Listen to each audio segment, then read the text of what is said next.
Au Ghana, raz de marée sur la côte, 4000 déplacés. En Centrafrique, des casse-bleus portugais impliqués dans un trafic d'or et de diamants selon des enquêtes. Et puis au Sénégal, tension préélectorale, Ousmane Sanko et Barthélémy Dia interpellés à Dakar, la capitale.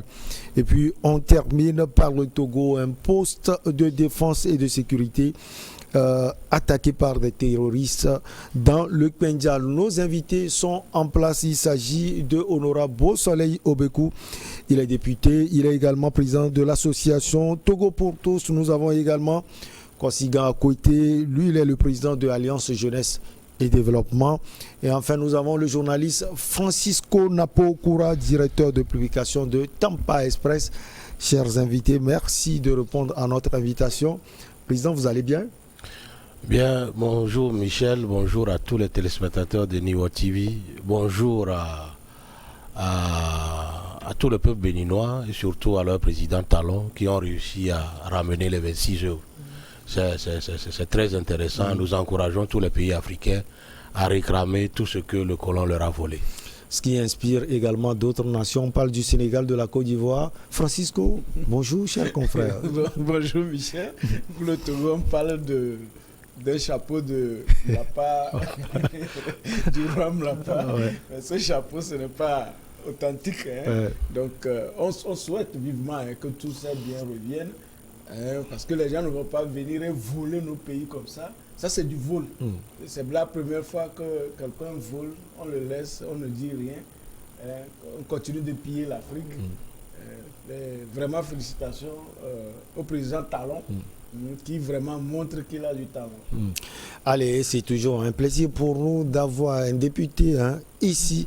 Il vient souvent, il s'agit de Honorable Beau-Soleil Obekou, député à l'Assemblée nationale. Honorable, merci beaucoup. Vous allez bien? Oui, je vais bien. Bonjour Samuel et Michel. Oui, excusez-moi et bonjour je m'appelle aussi Samuel. Et téléspectatrices. Oui. Et c'est un plaisir d'être ici pour échanger avec les panélistes et les téléspectateurs et informer nos téléspectateurs et téléspectatrices de l'actualité et c'est un plaisir.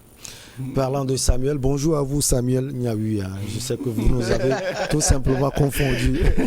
Allez, on commence donc par le Ghana. Près de 4000 personnes étaient toujours déplacées mercredi après un raz de marée ayant détruit dimanche 5500 logements au Ghana dans la région de Volta. Francisco Napo-Koura, l'élévation du niveau de la mer est un problème ancien en Afrique de l'Ouest. Ça a été à l'origine de ce qui est arrivé au Ghana.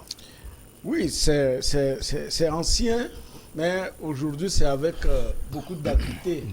Ce phénomène qui est grandement lié au changement climatique qu'on ne cesse de parler.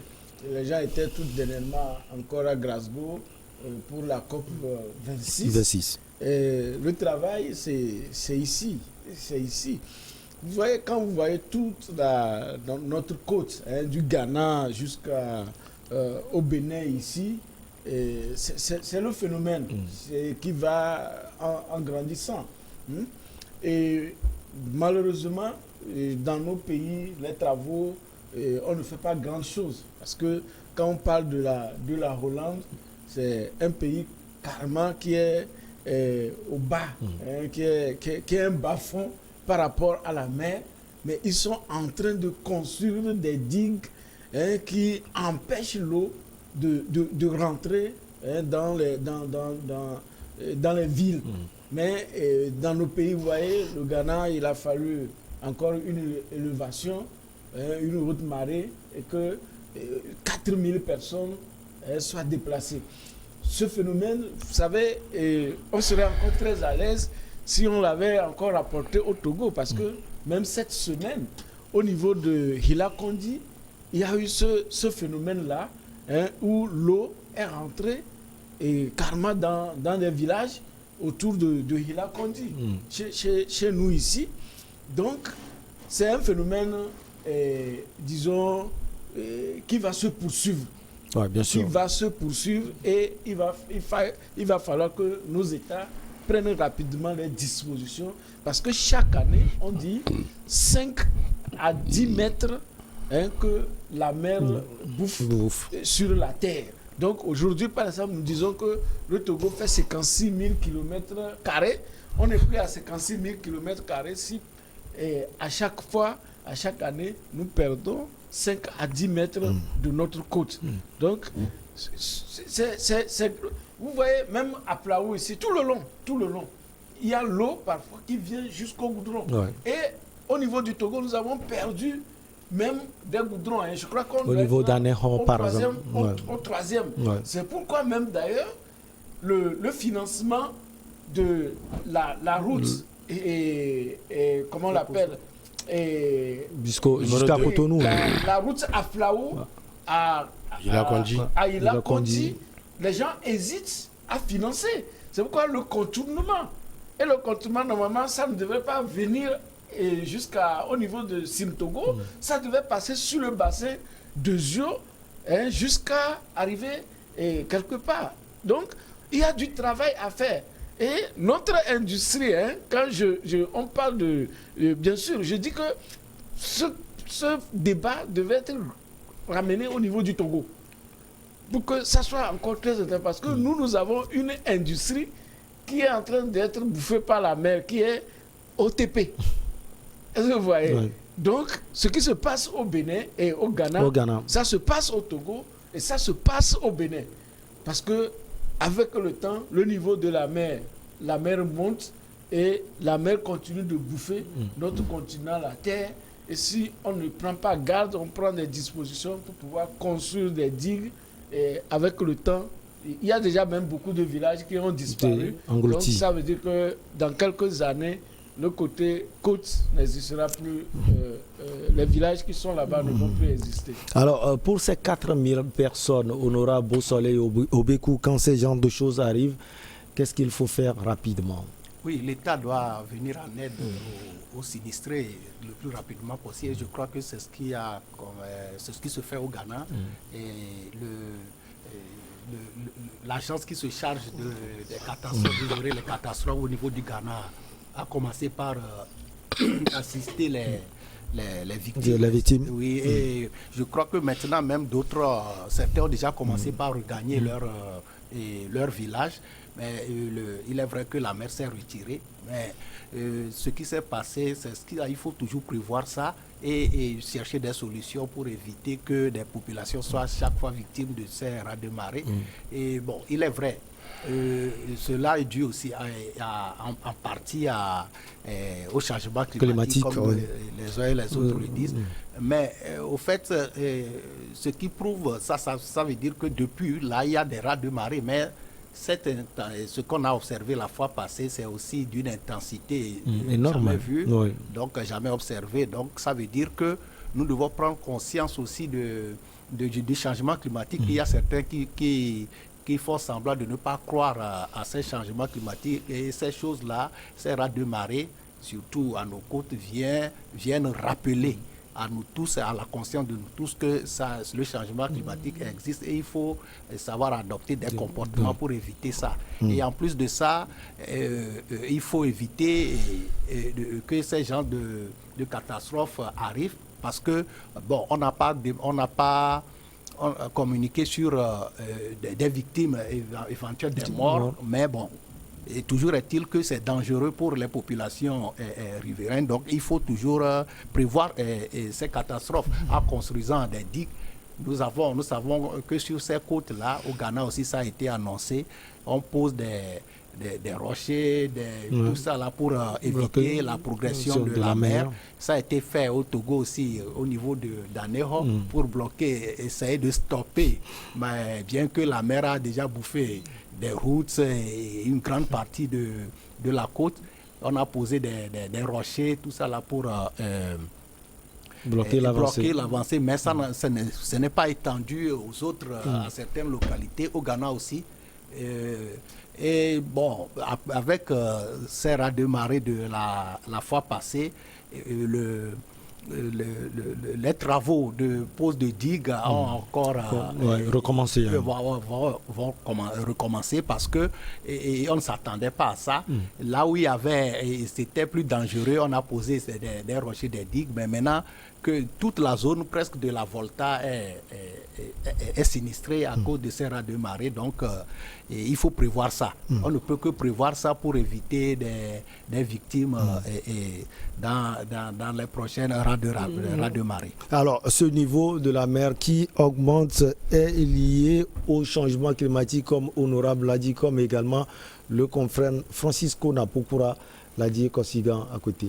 Oui, hormis ce phénomène lié au changement climatique, il y a aussi, il faut le souligner, les travaux effectués dans le port d'Accra et de Tema qui amènent à ces phénomènes. Vous savez, il y a aussi un groupe de chercheurs d'or qui ont opéré sur la côte et qui n'ont pas mis des épis pour préserver à ce que la mer ne déborde un jour. Alors, tout ça mis ensemble cause ce que nous sommes en train de voir aujourd'hui. Mais ce qu'il faut aussi souligner, c'est que nos États dorment beaucoup. Ils ne sont pas... En principe, prévoir, c'est gouverner. Gouverner, c'est prévoir. Mais depuis que la coopération allemande a été coupée suite aux incompréhensions politiques du Togo, les épis qui étaient construits d'Agodrafo jusqu'à Neho, ce projet a été abandonné. Ce qui a fait que le train ne roule plus d'Aneho vers Lomé aujourd'hui. Alors tout ça, si on prend du port autonome de Lomé toute la côte jusqu'à Neho, c'est désastreux. Beaucoup de villages ont disparu, même des tombes introuvables, des routes, ça a été englouti par la mer. Mais qu'est-ce qui se fait? Qu'est-ce qui est en train de se faire aujourd'hui pour pallier à ça? Rien. Les épis, je crois que si nous sommes dans un État qui pense à l'avenir, qui pense au bien-être de ces populations, aussi longtemps qu'il y a des projets d'agrandissement du port autonome de Lomé, automatiquement des épis doivent être mis en place toute la côte pour préserver ne serait-ce que l'érosion côtière.